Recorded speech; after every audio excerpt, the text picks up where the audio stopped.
Hello and welcome to the I've Seen Everything Reaction Wrap-Up. My name's Andrew and I'm glad to have you here with me. This is where I share my thoughts, rating, and review following my most recent reaction or watch-along video. To find these reaction and watch-along videos, please visit @SeenEverything over on YouTube.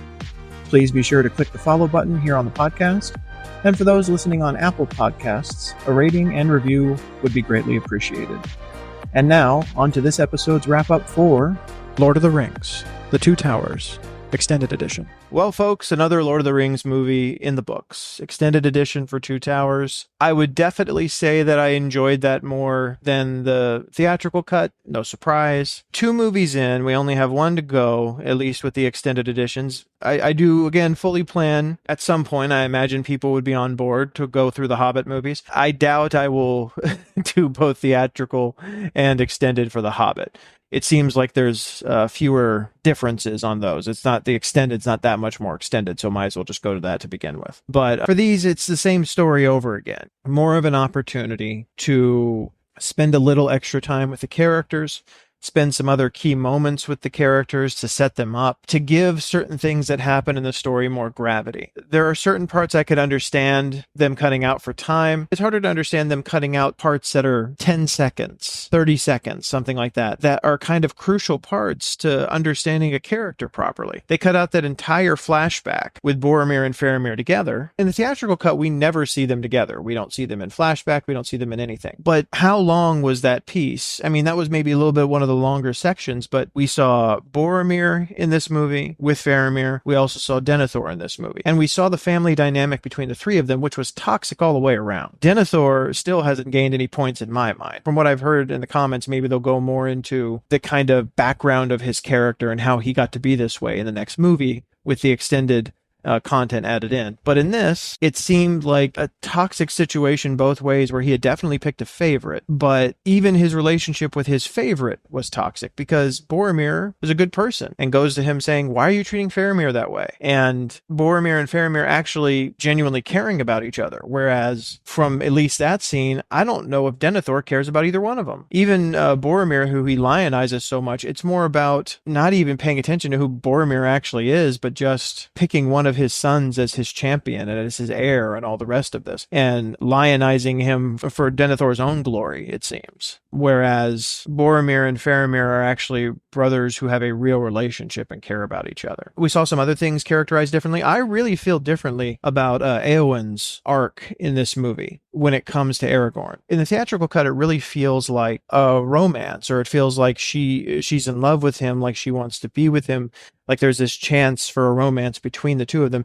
It even feels in a couple of situations like Aragorn reciprocates it a little bit, but ultimately ends up not proceeding. With this, it doesn't seem as much like a romance as the way they structured it and some of the extra content. It seems more that Eowyn reveres Aragorn as a warrior, as his natural ability to be a leader, and whether he likes it or not, the draw for him to become king, of just being who he naturally is, but how he is honored and respected on the battlefield and what he's able to do. It seems more like she wants his respect. It seems more like she looks up to him rather than that she's in love with him. Maybe I'm reading that wrong. It seems like what she is concerned with more than anything else is the honor of being able to fight for Rohan. And to be honest, I find that a lot more interesting than her just being infatuated with Aragorn or falling in love with Aragorn or any of the rest of it. There being like a love triangle, not even a love triangle, but like this possibility of another romantic route for Aragorn because he believes that he has sent Arwen away, or he has sent Arwen away. And then realizing obviously it doesn't matter if he sent her away, his heart belongs to her. But I feel this route, at least if I'm interpreting it correctly, is far more interesting. Some other little bits here and there to kind of flesh out characters, to kind of sit on certain moments for a little longer and give them more reverence. I think one of the most egregious ones, and not to say it was unenjoyable because I love Gandalf, but was shortly after we meet Gandalf the White for the first time. He and Aragorn are standing there at night looking out over the territory, and he's giving him basically just this whole exposition dump, which is, again, that's pretty much all it was. Him sitting there just rattling off details as Aragorn nodded, essentially. Important information, and again, I love Gandalf, but I think that was probably one of the more egregious ones, and one of the ones I could understand a bit more of them cutting out or cutting down if they were trying to save time. But overall, I really enjoyed this one. There were some moments I felt really resonated. The way that my ratings go here, as I've said, are twofold. It's how much did I enjoy the experience, and did the people making the movie achieve what they were trying to achieve? I don't think there's any question at this point that the people who made the Lord of the Rings movies achieved what they were trying to achieve. These movies have been revered for over 2 decades now. Of all the franchises that I've covered at all out here on this channel so far, Lord of the Rings certainly has the fiercest fan base. I mean, there's certain ones I haven't gotten into yet, and I'm not going to ask the people watching this video if there are other fan bases that are more fearsome and loyal than the Lord of the Rings fans. I know that you won't think there are. I don't know if there are, but we'll see once I get to some of these other universes. But there's a reason that these stories and these movies have stood the test of time as they have. And with these movies being still as enjoyable as they are now for someone coming to them for the first time, I can only imagine how amazing these were to watch in the very early 2000s, given the other things they had to go up against back then. Not to say there weren't great movies being made back then, movies grand in scale and everything like that, but you don't see movies that hold up like this well over time very often, and that keep a fan base this rabid for this long. So obviously a lot of people deserve a lot of credit for the quality of these movies. I believe that last time when I did theatrical cuts, as far as ratings, that I gave theatrical for Fellowship 4 stars, theatrical for Two Towers 4.5, and theatrical for Return of the King 5. I gave the extended edition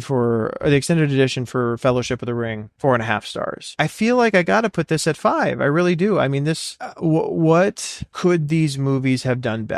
Lord of the Rings has really opened up, I think, not to say I'm going to be the biggest fantasy fan, like I'm sure so many of you watching are, but it has certainly opened this world up to me in a way that I didn't consider before. I am enjoying these movies more than I expected. I really enjoyed this. I'm glad I watched it, and I can't think of anything that I think they could have done better. I mean, obviously this ran a bit long, but it's supposed to. It's supposed to be more comprehensive. Someone in the comments actually said it probably makes more sense to look at the theatrical cut and the extended editions, to look at it like you would a book, as far as like an abridged version and an unabridged version. And I feel like that's probably perfect. For some people, the abridged version is a good entry point, and if they like it, they'll go on to the unabridged. Some people go straight to unabridged. But yeah, if you're looking for a short movie, you don't watch Lord of the Rings. If you're looking for a fantasy adventure through Middle-earth that you're going to be able to live in for 3 or 4 hours, then yeah, that's when you watch Lord of the Rings. And as much as I enjoyed the story in the theatrical cut, I enjoyed it even more here. So I feel like this has to get 5 stars, which means that Return of the King is probably going to get 5 stars too.